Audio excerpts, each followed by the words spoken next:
안녕하세요. 저는 30대 초반의 새댁이에요. 결혼을 한 지는 2년이 되었고, 제사를 지낸 지는 이번이 딱 세 번째인데요. 세 번째 제사에서 집안을 풍비박산으로 만들어낸 사연을 공유해볼까 합니다. 미리 말씀드리지만, 싹수 노을한 시어머니들은 혈압 오르기 싫으면 늙지 마세요. 저는 현재 직장을 다니고 있고, 남편과는 맞벌이로 돈을 벌어오고 있는 중입니다. 저희 남편은 이공계 계열로 고등학교 졸업하고부터 직장 생활을 쭉 하고 있고, 저는 그와는 완전히 반대로 문과 계열로, 하필 또 남편과는 극으로 다른 국문학과를 졸업하고서 현재 글과 관련된 에디터 일을 하고 있습니다. 저희 둘 다 하는 일도 다르고 적성도 달랐지만 성격은 굉장히 비슷한 편이에요. 감정에 솔직한 편이고, 감정에 잘 휩쓸리기도 하고, 울기도 자주 울고, 그와 달리 웃기도 자주 웃으며 행복을 얻는 것을 누구보다 소중히 생각하고 사는 사람입니다. 인생을 사는 거 한 번뿐이라면 좀 더 나은 삶을 살아야 한다고 생각을 하며, 벌써 학교도 졸업했고 직장도 다니고 있는 마당에 여기서 돈을 더 벌거나 성공하는 건 어렵다고 둘 다 생각을 하는지라, 돈을 더 벌어올 수 없으면 사는 삶이라도 좀 더 나아지도록 노력을 해야 한다고 생각을 하여, 늘 일상에서도 소소한 것에 쉽사리 감동을 받고 기쁨을 얻으려고 노력을 하면서 살고 있고요. 욕심을 부리거나 욕심을 느낄 만한 일들은 웬만하면 기피하거나 피하려 하면서, 지금 사는 정도에 만족을 하고 감사하면서 지내려고 늘상 최선을 다하는 중입니다. 연애를 5년 했고, 그쯤 되면 누구보다 서로를 비밀까지 꿰뚫어 보면서 더 잘한다고 생각을 하는 수준이었습니다. 그래서 저희는 결혼을 하면서도 우리는 누구보다 잘 살 자신이 있다고 자부를 하는 사이였어요. 싸워봤자 둘 다 싸움이 크게 가는 걸 싫어하기도 했고, 저나 남편이나 싸우면 무조건 그날 화를 풀어야지 두 다리 뻗고 잠을 자는 성격이었던지라 길게 싸움이 이어져 본 적이 없었어요. 이 점은 결혼하고도 분명히 똑같이 이어질 것이라고 자부를 했고, 실제로 저희는 지금까지도 결혼을 하고 나서 단 한 번도 싸움을 크게 하거나 하루 이상 지속시켜 본 적이 없습니다. 자존심이 상당히 센 편은 아닌지라, 누가 잘못을 했던 간에 화부터 풀어보자는 마음에 먼저 나서서 사과를 하려 하는 편이에요. 잘 살면서 재밌고 알콩달콩한 신혼살림을 즐겨보다 보니 웬만한 사람들처럼 저희도 저희를 쏙 빼닮은 이세를 얼른 가지고 싶었습니다. 연애 기간이 길어서였는지 신혼을 더 오래도록 즐기기보다는 얼른 이세를 가지고 싶어서 신혼 초부터 남들한테 말만 안 했을 뿐, 저희는 둘이서 정말 열심히 노력을 했어요. 아직 아이 소식이 들리지도 않았는데 우리 애는 성별이 어땠으면 좋겠고, 커서 누굴 닮았으면 좋겠고, 또 커서 뭐가 되었으면 좋겠다는 아이의 인생 설계까지 아주 신이 나서는 늘 기분이 째질 듯이 기쁜 상태로 아이에 대한 얘기를 나눠보곤 했습니다. 주변 사람들도 저희한테 아이가 생기면 정말 너무 예쁠 것 같다면서 아이를 빨리 가질 것을 슬슬 추천해주기도 했고, 그래서 저희도 뭔가 기대에 부응하고 싶어서 얼른 아이를 가져보고 싶었어요. 그런데 생각보다 짧은 시간이었지만 아이 가지는 게 절대로 쉽지 않은 걸 알겠더라고요. 남들은 사고 쳐서 결혼도 하고 불현듯 신혼여행에서 잘만 가지고 오는 애를, 저희는 꽤나 몇 달을 넘게 공을 들여도 소식이 없는 걸 알고는 조금 이른감이 없지 않지만, 인터넷에서 본 것대로 일단 병원에서 검사부터 받아보기로 했습니다. 서로의 몸에 문제가 있어서 검사를 받으러 간 게 아니라 임신을 준비하면서 통과 의례처럼 거쳐봐야 하는 일로 생각을 하라는 어느 블로거님의 말씀을 듣고서 저희도 겸사겸사 건강한 임신을 하고 출산을 하기 위해서 좀 더 신경 써서 병원을 찾아갔어요. 그런데 거기서 정말 예기치도 못한 소식을 접하게 되어버리고 말았습니다. 제 몸은 아주 지극히 정상이래요. 빈혈 수치, 혈소판 수치, 난소, 난자, 뭐 다 할 거 없이 건강한 상태였는데 정말 예상 밖의 결과를 접하게 되었어요. 단 한 번도, 감히 단 한 번도 생각을 해보지 못했던 폐쇄성 무정자증이라는 겁니다. 정자가 몸 안에서 만들어지긴 만들어지는데 그게 몸 밖으로 배출이 안 되니까 임신까지 연결이 되지 못하는 것이래요. 정말, 정말 하늘이 노래지고 무너질 것 같다는 게 딱 그때 느껴지더라고요. 다른 사람도 아니고 연애를 무려 5년이나 한 내 남편이 무정자증일 줄이야. 그날 저희는 병원에서 선생님 앞에 앉아 한참을 울었고, 밖으로 나오고 나서도, 그리고 집 안에 들어가서도 정말 한참을 서로를 붙잡고 울었습니다. 한 며칠 동안 제정신이 아닌 채 살았습니다. 요즘 아이 없는 집들이 많다고는 하지만 전 아이를 가지고 싶어 하던 한 사람이었기 때문에 그 절망감이 상당했습니다. 입양도 고려를 해볼 수 있었겠지만 강아지 한 마리도 제대로 키우지를 못하는 제가 남의 아이를 얼마나 내 자식처럼 잘 키워낼 수 있을까 싶어서 생각처럼 가벼운 마음으로 결정을 할 수가 없었습니다. 그리고 며칠 지나지 않아 남편이 저한테 그러더라고요. 자기 부모님께는 완전히 비밀로 해달라고, 그냥 아무 곳에도 말하지 말고 우리한테 아이가 안 생기는 것처럼 해달라고 말입니다. 제 앞에서 눈물 머금고 하는 소리들이 참 애처롭고 불쌍해 보이기도 하더군요. 자기도 집안의 장남인데 얼마나 생각이 많겠냐고요.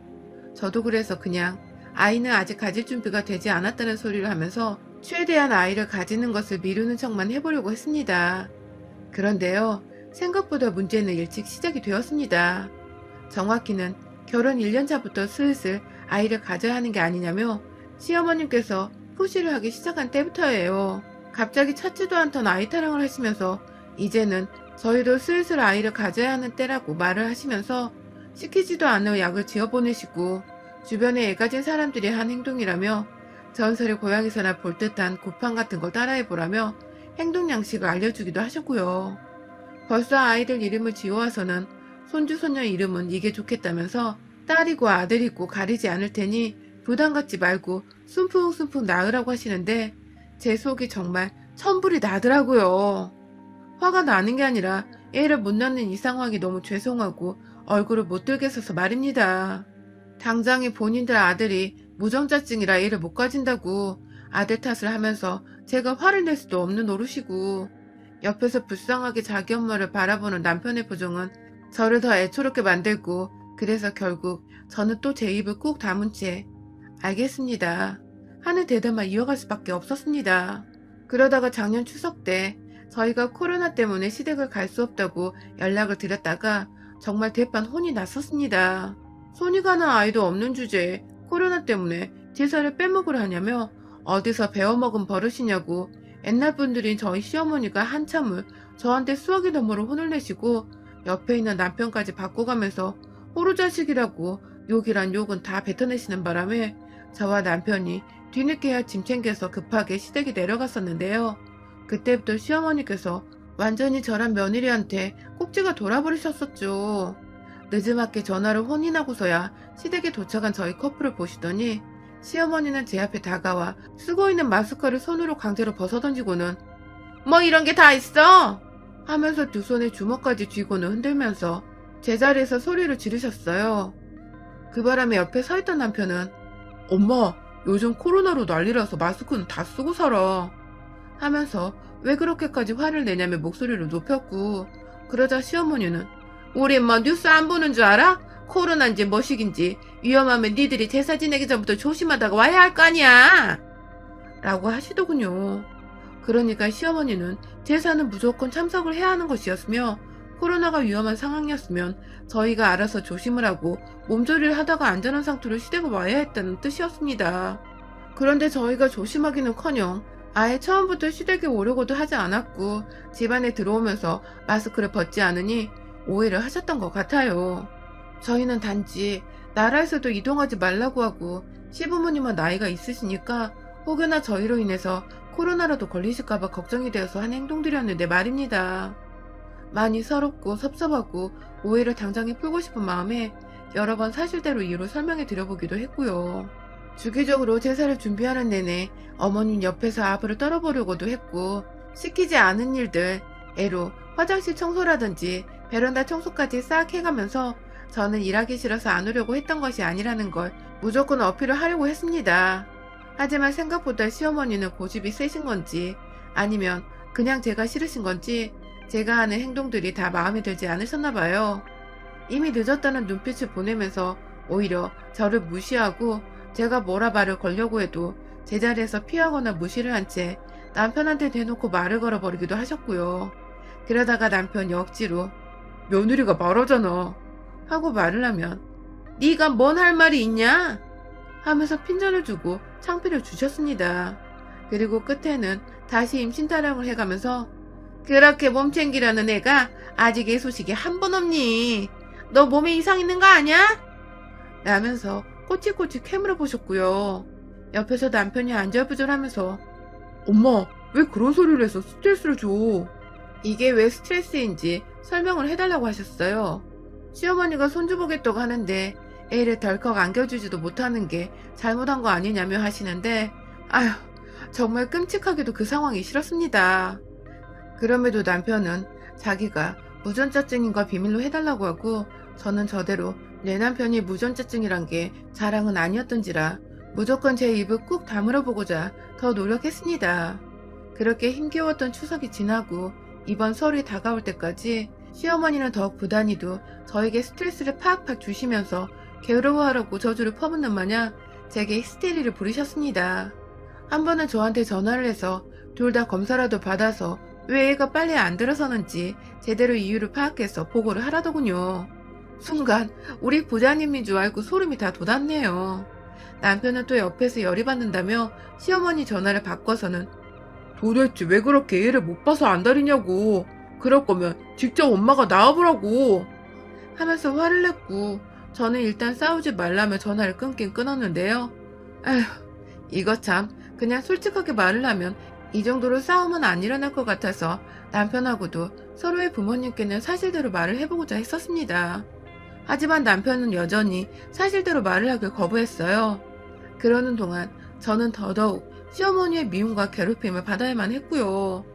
제가 아이를 못 가지는 것 같다면서 요즘 여자들이 몸을 해프게 쓰면 보름이 쉽게 된다는데 라고 하면서 급기야 제가 결혼 전에 제 몸을 막 굴리고 다녀서 임신을 못하는 게 아니냐며 시비를 거신 적도 있었습니다. 제가 어머님 말씀 가려서 하세요 라고 제대로 화났다는 듯이 말을 해서 어머님도 그런 임신을 하면 되잖아 라고 맞받아치시며 대화가 극에서 극으로 떨어진 후 끊기기도 했었죠. 그것 말고도 조사님들이 노하시겠다며 제가 며느리 노릇을 제대로 못하는 여자애라서 사람 집안에 잘못 들여온 죄로 자기는 죽어서 눈도 제대로 감지를 못할 거라는 말을 회사에 출근한 저한테 연락을 해서 하기도 하셨습니다. 그 와중에 지 아들은 귀하고 불쌍하고 안쓰러워 죽겠는지 애 못 낳는다고 혹은 자기한테 혼났다고 네 남편한테 괜히 화풀이 하지 말라면서 끝에는 꼭 자기 아들 걱정만 한가득 했어요.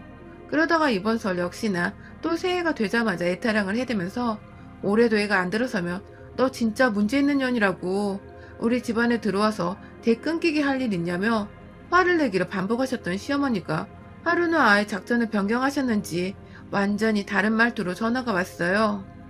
아가, 내가 널 너무 힘들게 해서 네가 스트레스로 애를 못 가질 수도 있는 거 아니니? 라고 하면서 또 저를 언제 그랬냐는 듯이 걱정하고 달래기를 하더니 기어코 제가 어머님의 변한 태도에 슬금슬금 마음이 풀려서는 솔직하게 제 생각을 말씀드리면서 여자 대 여자로서 이해를 구해보려고 했는데요. 어머님, 저희도 노력을 하고 있는데 아이는 정말 저희 뜻대로 안 되는 것 같아요. 하면서 조심스럽게 저희도 속상하고 힘들다는 듯이 그 한마디를 했는데 어머님은 정말 무슨 두 얼굴의 조커 마냥 말투가 싹 변해서는 저한테 그러시더라고요. 올 설에는 넣으면 재수없어 온 집안에 재수온 붙을 것 같으니까 시댁 근처에 얼씬도 하지 말라고. 너 같은 재수없는 애를 내 아들 옆에 두고 있으면 애 팔자도 함께 들어질 텐데 큰일이라고요. 당장에 이혼해서 자기 아들이 멀쩡한 여자 만나서 손주를 볼 수 있게 하라고 부탁도 아닌 명령으로 한참 동안 재수없는 년이라고 지랄을 떠시더니 혼자 화를 못 이기겠다는 듯 전화를 끊으셨습니다. 그 바람에 저는 무슨 죄가 정말 재수가 움붙은 팔자 더럽고 불결한 년이 되어버린 듯한 기분을 느껴야 했고요. 남편한테 당장에 전화를 걸어서 네 엄마가 이런 소리를 했다. 언제까지 내가 재수없는 년 취급을 받아야 하냐고 서러워 울면서 화를 냈고요. 남편은 씩씩대며 자기 엄마한테 전화를 해보겠다고 했으나 전 다 필요 없었어요. 내가 왜 이런 취급을 단지 애 못 낳고 있다는 이유만으로 30 초반에 듣고 살아야 하나 싶어서 정말 제 화가 더 이상 참아지지 못했거든요. 남편한테 아무 소리 하지 말고 쥐 죽은 듯이 있으라고 했습니다. 그리고 저는 설날이 다가오기만을 지금 요날 요때껏 기다렸습니다. 원래대로라면 서둘러서 제사 준비를 도우려고 일찍부터 시댁으로 출발을 했을 텐데요. 시어머니 말대로 처음에는 안 가볼까도 했지만 느지막이 시어머니가 거의 제사 준비를 조금이라도 시작을 하셨을 때쯤 도착을 했습니다. 저한테 재수없으니 시댁에 오지 말라고 했으면서 그 사이 남편한테 전화를 해서는 진짜로 안 오냐고 일 도와주러 와야 하는 게 아니냐며 제가 진짜 마음에 안 들어 죽겠다는 듯이 말씀을 하시고는 전화를 끊으셨다더군요. 참나. 이래도 욕 처먹고 저래도 욕을 처먹는 나란 며느리의 인생. 진짜 역같고 미쳐버리게 화가 나더라고요. 그리고 시어머니는 급기야 저희가 시댁에 거의 다 도착했을 때에도 다시 한번 전화가 와서는 수화기 너머로 내비게이션 목소리를 들었는지 한참 동안 니들 우리 집 안 오고 어디 사돈댁이라도 가는 거냐? 하면서 넌 당장 이혼하고 며느리 새로 들여! 하곤 옆에서 저 있는 거 다 안다는 듯이 소리를 꽥 질러버리고는 전화를 끊으셨습니다. 그리고 그로부터 정확히 30분 후 저희는 시댁에 도착을 했고 저희를 본 시어머니는 내심 일 도와줄 애가 왔다고 기분이 좋으셨는지 어머 우리 집 오는 거였어? 하면서 잠깐 반색을 띄었다가 이내 저에게 찬바람 쌩쌩 부는 태도로 다시 돌변하셨습니다. 한참 부엌에서 하던 거 마저 하다가 제가 대놓고 뻔뻔하게 부엌 밖에 서서는 허리 아프다고 남편한테 두드려달라고 하면서 소파에 다리까지 올리고 반쯤 누우니 시어머니가 나와서는 넌 늦게 왔으면 빨리 일 안 도와주고 뭐해? 라고 하시더군요. 그래서 제가 오지 말라고 하셨잖아요. 오지 말라는 거 인사드리러 온 거니까 일 시키지 마세요. 조사님들이 재수없어 도망가실지도 몰라요. 라고 말을 했습니다. 시어머니는 제 말에 기가 막히다는 듯이 뒷목을 잡겠다고 손을 머리 뒤에 얹어 올리셨고 저는 열받아하는 시어머니 모습 보는 게 너무 신이 나서는 다시금 남편을 향해 허리 안 두드리고 뭐해? 라고 소리를 질렀어요.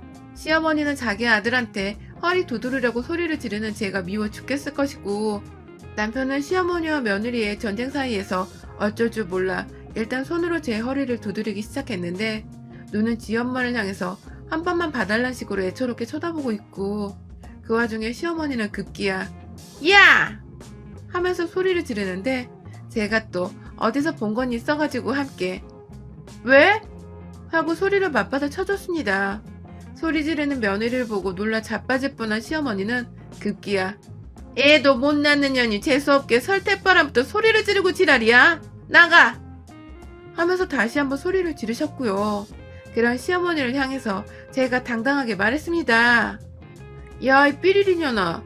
네 아들이 무전자증이라서 내가 임신을 못하고 있는데 왜 자꾸 나한테 재수없다고 지랄이야. 라고 말입니다.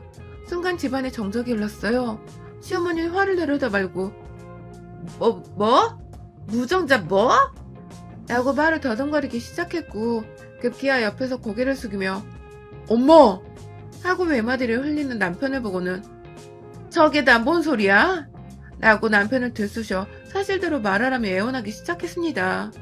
남편은 그제서야 자신이 무전자증이라서 임신을 못 시킨다고 그래서 저는 아무 잘못이 없고 오히려 피해자라서 이혼을 당해도 자기가 당해야 한다면서 울고 불고 난리를 쳤고 시어머니는 그 앞에 주저앉아 땅을 한참 동안 바라보더라고요.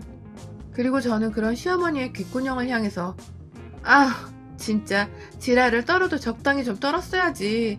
네 뱃속에서 무전자증으로 재수 온 붙은 새끼가 태어난 줄도 모르고 어디서 만만한 며느리한테 지랄이야 지랄이 하면서 재수없는 년은 당신이라고 시어머니께 삿대질을 해가며 말을 하고는 한쪽에서 벽을 붙잡고 머리를 쥐어 싸매고 있는 시아버지께 인사를 드리곤 혼자 남편과 타고 온 차를 타고 친정으로 유유히 향했습니다.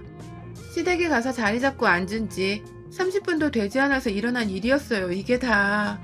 저는 그날 혼자 친정에 가느라 부모님 눈치가 보이긴 했으나 부모님께도 남편에 대해서 사실대로 말하며 시댁 어른들과 대화를 할 시간이 필요할 것 같아서 혼자 자리를 비켜준 것이라고 애들로 핑계를 댔고 저는 이번서를 이렇게 친정에서 모처럼 두 발 뻗고 편안하게 쉬다가 휴일 끝나면 서울로 올라가려고 합니다. 남편은 뭐 잘못한 거 없는 사람이었지만 그동안 자기 무전자증인 거 비밀로 해준 대가로 제가 시어머니한테 얻어쳐먹은 욕과 수모를 생각하면 두 발로 걸어서 서울집으로 돌아오게 하더라도 제 화가 제대로 풀리지 않을 것 같았습니다.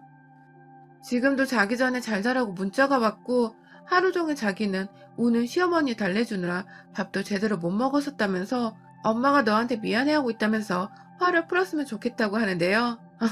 애 못 낳는다는 이유로 남의 집 자식한테 그런 욕을 퍼부었던 시어머니의 머릿속을 일도 전혀 이해할 수가 없겠더라고요. 완전히 제가 불임이었더라면 하마터면 이 집안에서 평생토록 욕을 먹었을 거라는 생각이 들어 지금도 솔직히 아찔하답니다. 이대로 그냥 시어머니가 좀 더 오래도록 울고 불고 자기 자식 불쌍하다고 가슴 미어지는 시간을 가지도록 내버려 두려고 합니다. 여러분의 생각은 댓글로 남겨주세요. 오늘도 시청해주셔서 정말 감사합니다.